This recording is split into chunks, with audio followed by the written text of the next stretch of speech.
भारत के जाबाज fighter pilot अभिनंदन को लेकर पाकिस्तान का चेहरा अब सामने आया। पाकिस्तानी नेताओं ने कबूला है कि उसे भारत से हमले का डर था और उसे अभिनंदन को रिहा करना पड़ा।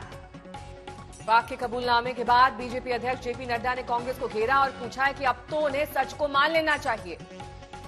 गौरव सावंत हमारे संवाददाता इस वक्त तमाम जानकारी के साथ हमारे साथ जुड़ गए हैं। गौरव, एक तरीके से पाकिस्तान का ये जो चेहरा है वो नया तो है नहीं, लेकिन हद पूरी तरीके से पिट गई है, क्योंकि जो झूठ उन्होंने बोला था वो बेनकाब हो गया है। आपने बिल्कुल सही कहा नेहा, भारत तो हमेशा से सच्चाई जानता था, लेकिन पाकिस्तान और पाकिस्तान के प्रधानमंत्री इमरान खान जो पहले दावा कर रहे थे कि विंग कमांडर अभिनंदन को छोड़ा गया ताकि दोनों देशों के बीच जो कटुता है उसमें कमी आए, अब सच्चाई सामने आ गई है। वो भी पाकिस्तान की संसद में, जहां अयाज सादिक और ख्वाजा आसिफ वहां के पूर्व रक्षा मंत्री है और ख्वाजा आसिफ वहां के पूर्व स्पीकर है और दोनों मेंबर ऑफ नेशनल असेंबली है, और दोनों ने साफ कर दिया कि पाकिस्तान को डर था कि भारत रात के 9 बजे हमला कर देगा। और पाकिस्तान के सेना अध्यक्ष के पैर थर-थर कांप रहे थे जब वो वहां संसद में पहुंचे और उन्होंने कहा अभिनंदन को रिहा कर देने की जरूरत है, और इमरान खान तो उस मीटिंग में पहुंचे ही नहीं। नेहा और नवजोत, आपने बिल्कुल सही कहा कि पाकिस्तान पूरी तरह से बेनकाब हो गया है यहाँ पाकिस्तान की संसद में। और इस बीच बड़ी बात देखिए गौरव ये भी कि जिस तरीके से जेपी नड्डा ने ये कहा कि अब कम से कम कांग्रेस इस बात को लेकर समझेगी, क्योंकि जिस तरीके से सियासत इसको लेकर लगातार हुई थी, सीधे अब कांग्रेस के लिए भी जवाब। बिल्कुल सही नवजोत, कांग्रेस को जवाब खासतौर पर रफाल लड़ाकू विमान के मुद्दे पर और सेना के मुद्दे पर। बीजेपी का लगातार यह आरोप रहा है कि कांग्रेस सेना का मनोबल गिराने की कोशिश कर रही थी, ऐसा बीजेपी आरोप लगा रही है।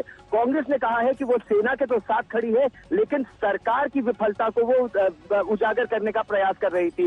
लेकिन रफाल के मुद्दे पर जेपी नड्डा ने साफ कर दिया है कि बीजेपी नए विमान लाना चाहती थी और कांग्रेस उसमें रोड़े खड़े कर रही थी, ऐसा उनका आरोप है। और इस पर राजनीति अब और बढ़ेगी, न केवल भारत में बल्कि पाकिस्तान में भी, क्योंकि पाकिस्तान में अब पाकिस्तान मुस्लिम लीग नवाज और पाकिस्तान तहरीक इंसाफ, इमरान खान की पार्टी और नवाज शरीफ की पार्टी इस पूरे मुद्दे पर बिल्कुल एक जंग के लिए तैयार हो गई है। एक के बाद एक जलसे हो रहे हैं पाकिस्तान में।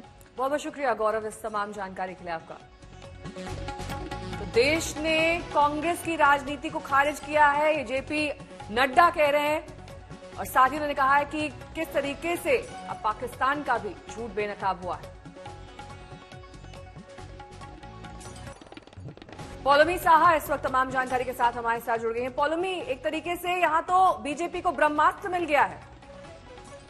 बिल्कुल, बीजेपी हमेशा से कहती आई है कि बालाकोट एयर स्ट्राइक के बाद पाकिस्तान में एक डर सा बैठ गया है, जिस वजह से वो काफी सोच समझ के किसी भी तरह का एक्शन लेता है।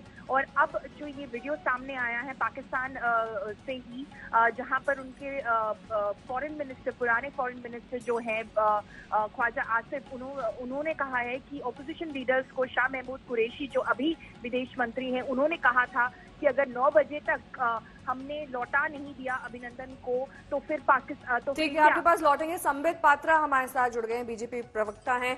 संबित जी, ये जो अभिनंदन पर अब पाक का कबूलनामा सामने आया है, दरअसल अब ये आपकी पार्टी को एक बैकअप देता है, जो पहले से आप कहते आए थे, अब एक तरीके से उसको साक्ष्य और सबूत भी मिल गए हैं।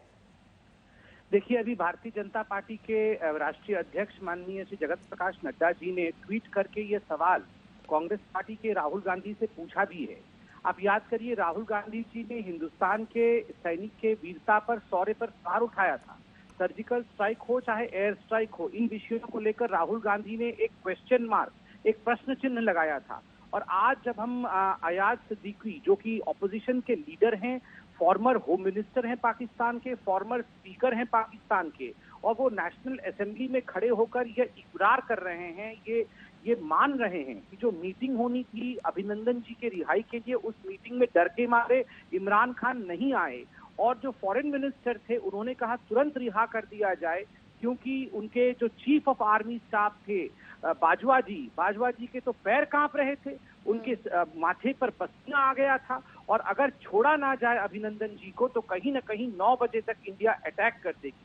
ये दिखाता है कि इंडिया आज 56 इंच के सीने के साथ आगे बढ़ रहा है। ठीक है, बहुत शुक्रिया संबित जी हमारे साथ जुड़ने के लिए। तो बीजेपी के अध्यक्ष जेपी नड्डा ने भी कहा कि कांग्रेस को यहाँ पर करारा जवाब मिला है।